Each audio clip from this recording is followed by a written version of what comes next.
It was one of those late summer afternoons when the heat still hangs heavily in the air, and everything feels just a little slower. I was walking home from the grocery store, the sun beginning to dip behind the tall buildings, casting long shadows across the street.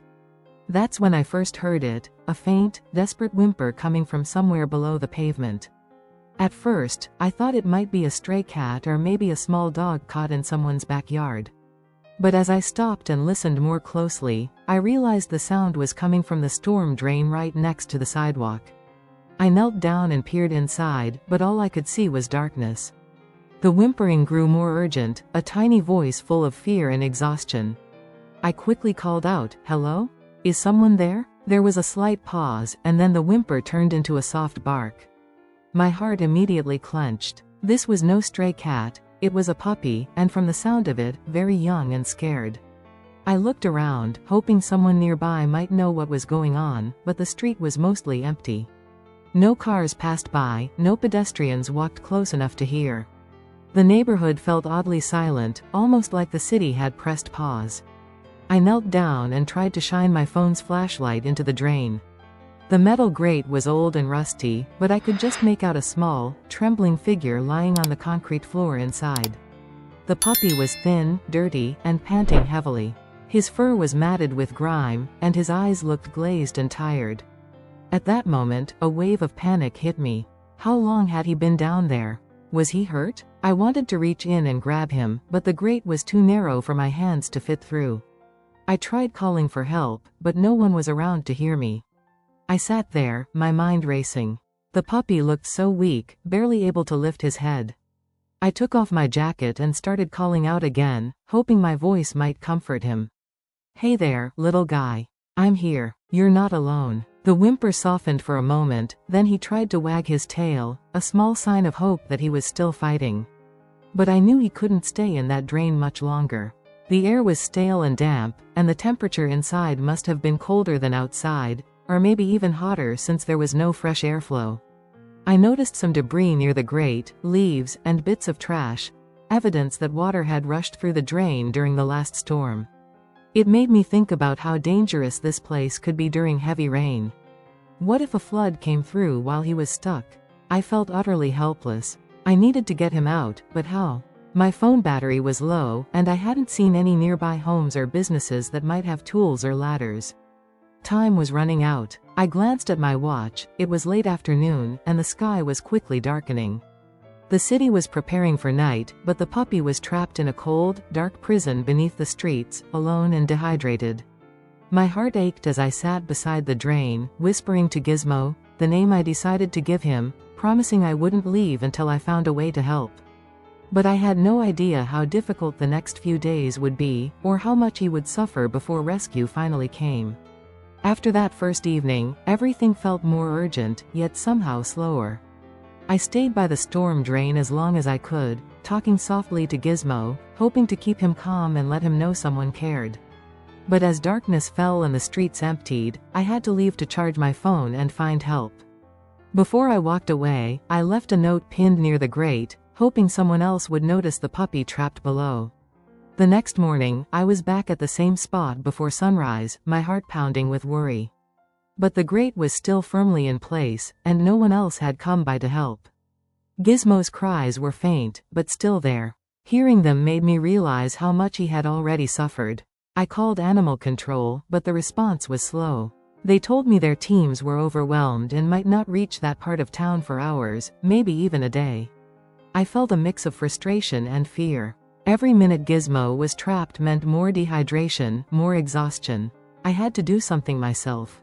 I went to a nearby hardware store and bought tools, a crowbar and gloves, hoping to pry open the grate without hurting him.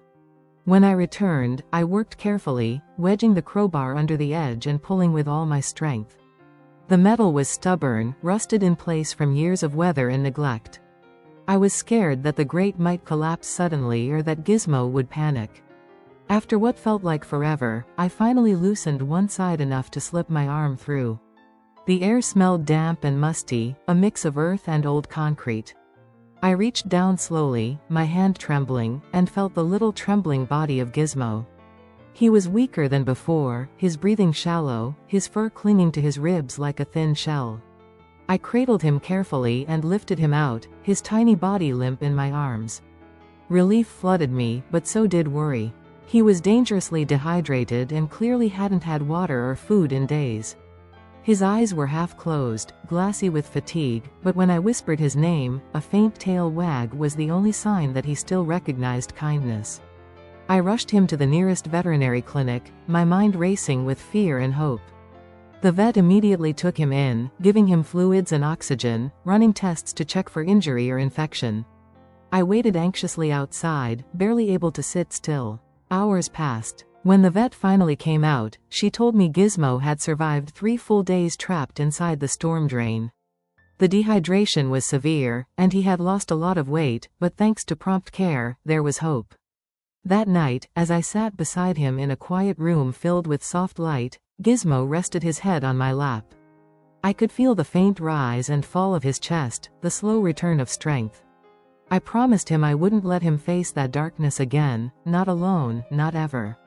But I knew the story wasn't over. There were questions about how he ended up trapped in the first place, and what would happen after he got better.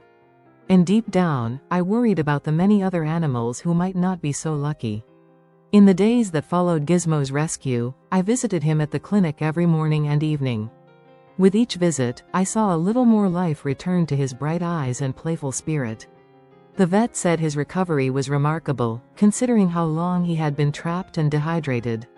Slowly, Gizmo began eating again, and his coat started to regain its softness.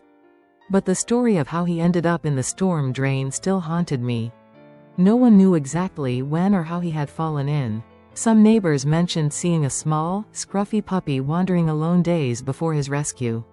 It seemed he had been lost, maybe abandoned or a runaway, vulnerable in a city full of hidden dangers. I couldn't stop thinking about those 3 days he spent alone in the dark, how desperate and scared he must have been. The thought of water rushing through the drain during storms terrified me. If heavy rain had come while he was down there, it could have been the end.